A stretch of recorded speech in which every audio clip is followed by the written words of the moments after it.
Hello বন্ধুরা, আমি dietician Shampa. আজকে যে টপিকটা নিয়ে কথা বলবো সেটা হচ্ছে আইবিএস বা ইনফ্লামেটরি বাওয়েল সিনড্রোম বা ডিজিজ বলতে পারেন। আমার এই চ্যানেলে একজন রিকোয়েস্ট করেছিলেন যে এই ধরনের ডায়েট সম্বন্ধে উনি জানতে চান। তো সেই কারণেই আর কি করা। মেনলি যেটা বলবো, এই যে আইবিএস বা এই ধরনের সমস্যা, এগুলো কিন্তু পুরোপুরি হচ্ছে পেটের সমস্যা, অর্থাৎ গাট হেলথের সমস্যা। তো এই ধরনের সমস্যা যখনই এই ধরনের প্রবলেম হয়, তখন আমাদের কয়েকটা জিনিস ভীষণভাবে মনে রাখতে হবে। সেটা হচ্ছে যে পেটকে কী করে ভালো রাখা যায়, অর্থাৎ গাট হেলথ থেকে কী করে ইমপ্রুভ করা যায়।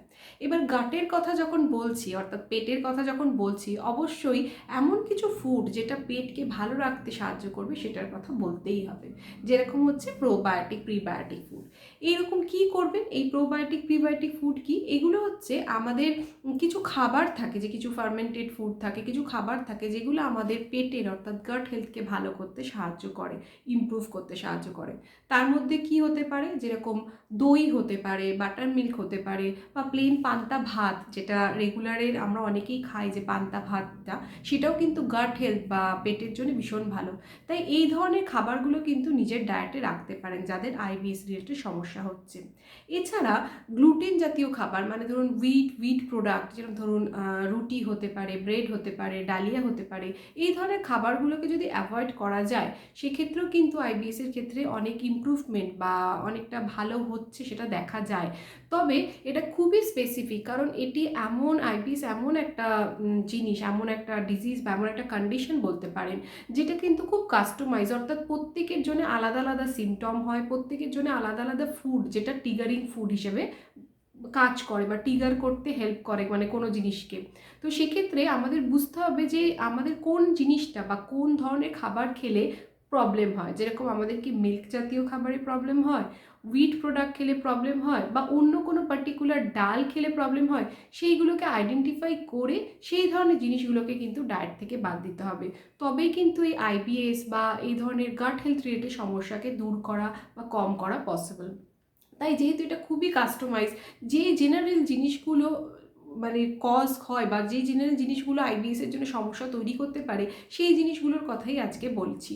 প্রথমত যেটা বললাম যে প্রোবায়োটিক যুক্ত খাবার, সেটা নিজের ডায়েটে রাখতে হবে। এছাড়া কোনো ট্রিগারিং ফুড, অর্থাৎ যেগুলো ইনফ্লামেশন তৈরি করতে পারে, যেরকম দুধ জাতীয় খাবার বা আপনার উইট প্রোডাক্ট বা উইট জাতীয় খাবার যেগুলো, সেগুলো কিন্তু ট্রিগার করে, তো সেগুলো ডায়েটের মধ্যে কিন্তু অ্যাভয়েড করতে হবে। এছাড়া ডাল জাতীয় কিছু কিছু ডাল যেগুলো ডাইজেস্ট করা ভীষণ কঠিন, যেরকম ধরুন চিকপিস হতে পারে, ছোলা হতে পারে, বা রাজমা হতে পারে, লোবিয়া হতে পারে, এই ধরনের ডালগুলো কিন্তু ডায়েটে রাখা যাবে না, রাখা উচিত নয়। কারণ এতে বডিতে অনেক সময় খেলে ডাইজেশনের ইস্যু হয়, সেখান থেকে প্রোটিন ইনডাইজেশন এবং আইবিএস এর মানে সমস্যাকে আরও বাড়িয়ে তুলতে পারে। তাই এই ধরনের জিনিসগুলোকে বাদ রাখতে হবে।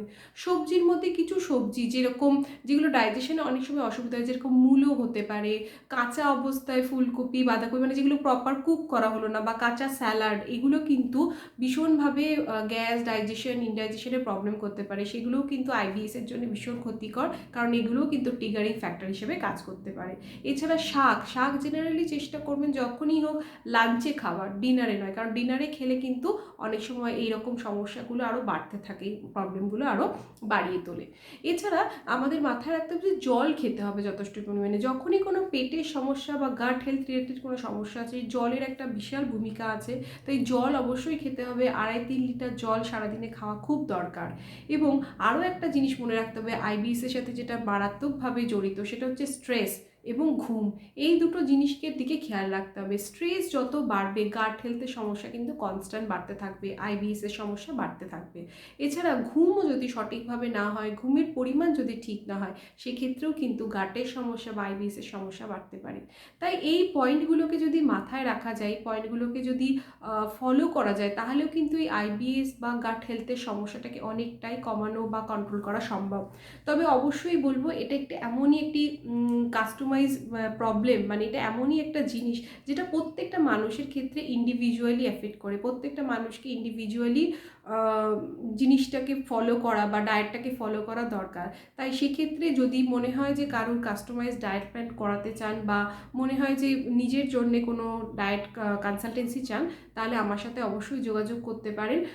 আমার এই ভিডিওর কমেন্ট সেকশনে জানাতে পারেন। আপনাদের যদি পার্টিকুলার কোনো ফুডে কোনো অসুবিধা হয় বা কোনো ফুড মনে হচ্ছে যে ট্রিগারিং ফুড, সেই সম্বন্ধেও যদি কিছু আলোচনা করতে চান, অবশ্যই আমার এই ভিডিওর কমেন্ট সেকশনে জানাবেন। সবাই খুব ভালো থাকবেন। আশা করছি এই ভিডিওটা থেকে যাদের আইবিএসের সমস্যা তাদের কিছুটা হলেও একটু সমাধান হবে। আর সবাই খুব ভালো থাকবেন। সবার সাথে আবার দেখা হবে। নমস্কার।